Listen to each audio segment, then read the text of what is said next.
अस्सलाम वालेकुम नाजरीन, खबर और हक़ाइक़ के साथ मैं हूं Umar Khatab. Supreme court of Pakistan ने एवन फील्ड रेफरेंस में इस्लामाबाद हाई कोर्ट का फैसला बरकरार रखते हुए साबिक वज़ीर आज़म नवाज शरीफ, मरियम नवाज और कैप्टन रिटायर्ड सफदर की सज़ा मुअत्तली के खिलाफ कौमी एहतसाब ब्यूरो NAB की अपील खारिज कर दी है।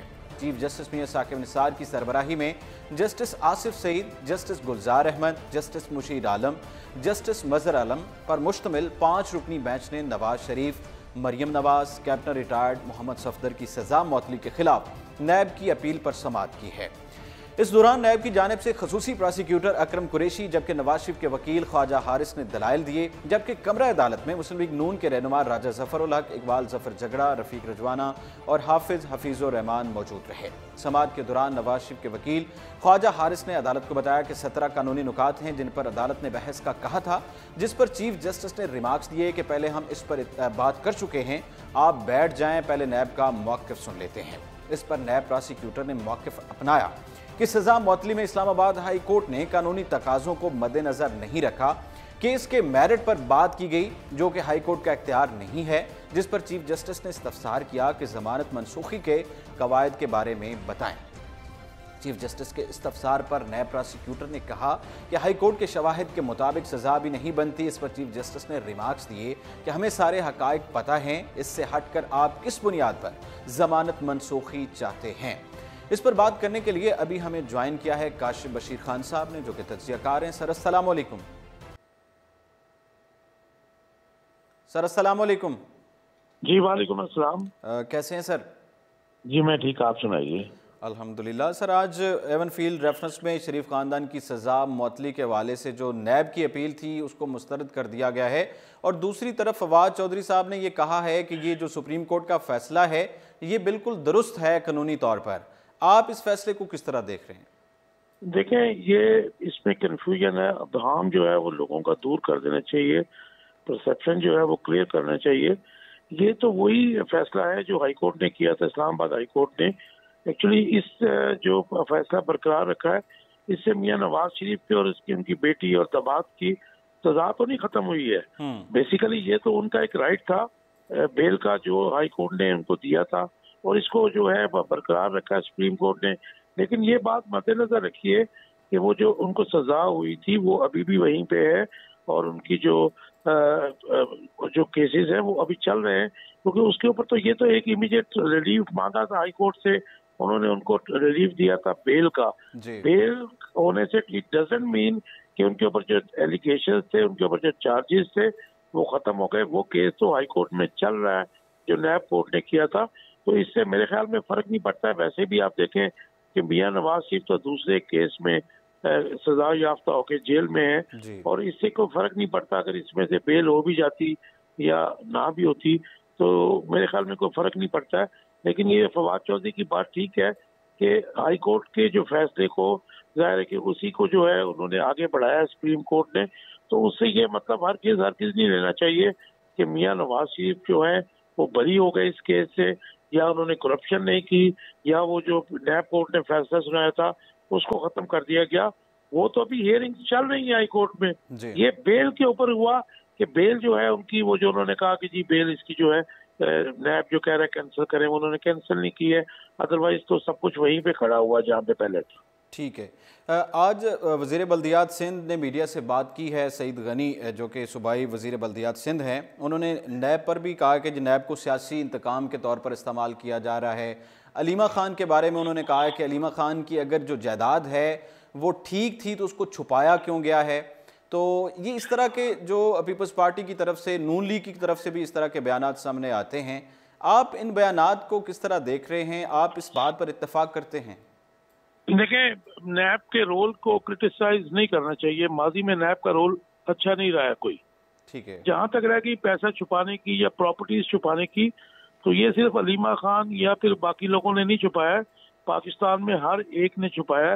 इस एक चीज को जो है हमें थोड़ा पीछे जाना पड़ेगा कि 70s, 80s, 90s और 2000 के जो अशरे थे, इनमें जो रोल था इनकम टैक्स का और बाकी जो एजेंसीज हैं बहुत ही मकरू था। मैं समझता हूँ